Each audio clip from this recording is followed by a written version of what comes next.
আপনার ছেলে ফাঁকি দেয় না, আমার দেখা হয়ে গেছে। ওই একটু আধটু ফাঁকি না দিলে ফাঁকি জিনিসটা বুঝতে পারবে না, ফাঁকি জিনিসটা বুঝতে পারবে না। যারা ফাঁকি দেয় তারা ঠিক ফাঁকি দিচ্ছে। আমার মার মানি মনে হয় মানি ব্যাগটা কোথায় যে হারালো কে জানে।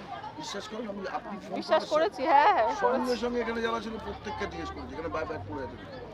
অন্য কোনো জায়গায় ফেলে এসেছে, টোটোতে উঠতে মুঠতে হয়তো পড়েছে। অন্য কোনো জায়গায় ফেলেছে। উনিও শিওর বলতে পারছে না কোথায় সেই পড়েছে। জন্য বললাম তো এখানে ফেলেনি, এটা শিওর। কারণ এখানে যদি পড়তো না, কেউ না কেউ পেতো আমার কাছে নিয়ে আসতো। একটা রূপোর, একটা ছোট্ট মানি ব্যাগ পেয়েছিলাম, তারপরে একটা রূপোর চেন ছিল, তারপরে এটিএম কার্ড ছিল, আর একটা কিসের ভোটার কার্ড না কি আধার কার্ড, একটা ছোট্ট কার্ড ছিল, আরও কি ছিল। দৌড়া পুলিশ, পুরোটা অব্দি যেতে হবে, দৌড়া। তা ফোন নাম্বার